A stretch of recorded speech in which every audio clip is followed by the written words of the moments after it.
Vikings are often remembered for their ships, raids, and warriors. But someone had to make the swords, shape the rivets, and mend the tools.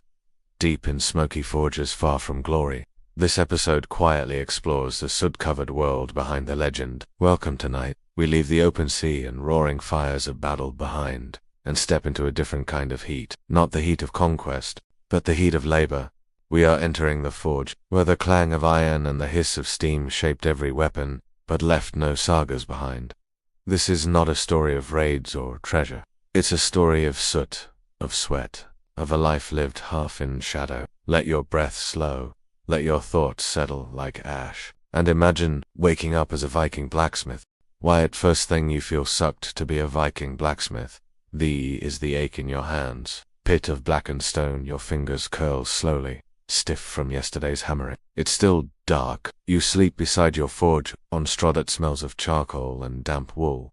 The embers brighten. There is no soft mattress, no warm bath. You rise, wrap your arms in linen soaked with old sweat and oil, and stoke the fire back to life. Your forge is smaller with a bellows made from goatskin and ashwood. You pump it slowly. The warriors boast, with your foot, as the smoke begins to rise. It burns your eyes, every morning, and every night. Your tools are few, a worn hammer, a chipped chisel, tongs too short to keep your skin safe from the heat. You cough quietly, you always cough. The smoke clings to your throat. Outside, train, sharpen their blades.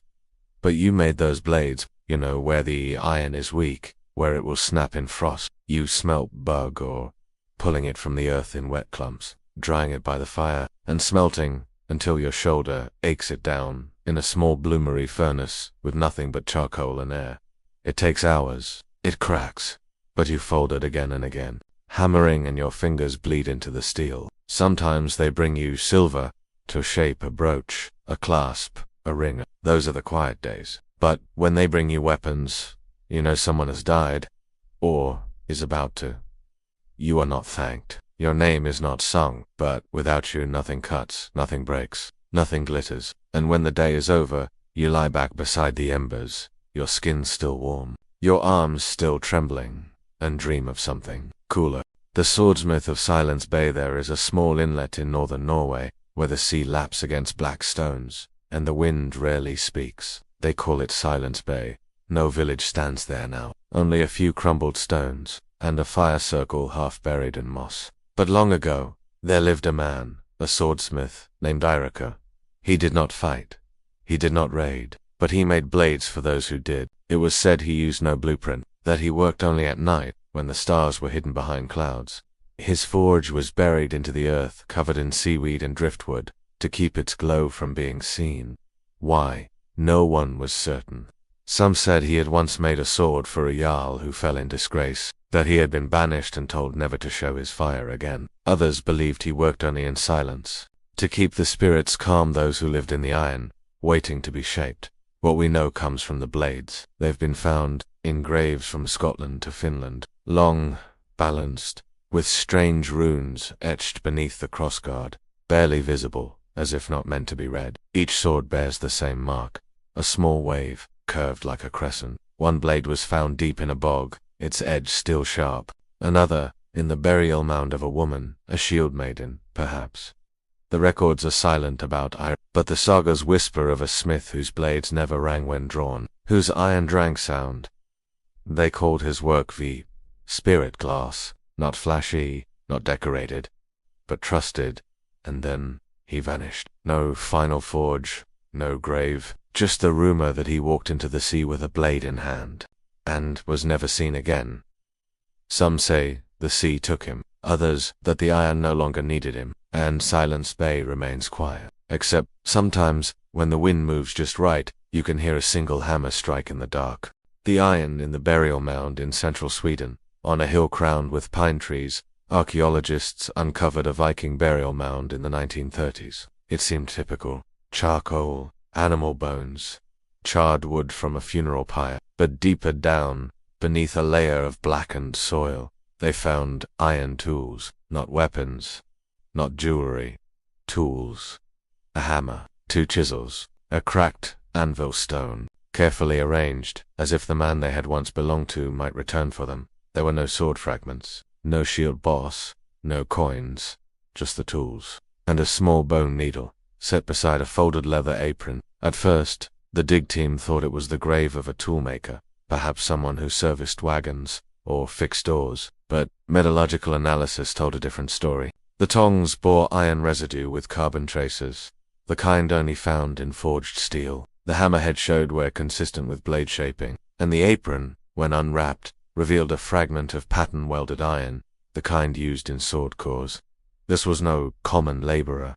This was a blacksmith, and not just any blacksmith, but one trusted with making weapons for warriors who demanded perfection. Why then, no weapons in the grave? One theory: the man had refused to fight. Another: he had forged blades for both friends and enemies, a neutral party in a tribal war, respected but not celebrated. Or perhaps he had simply asked to be buried with his tools, not his craft's result, but its rhythm, because in the end, a sword may rust, but the hand that shapes it leaves quieter marks. Today, those tools sit in a museum vault, unlabeled, unpolished, but if you hold your breath beside them, you might imagine the sound they once made, not in battle, but in creation. A hammer lifting, falling, folding, fire into steel, again and again.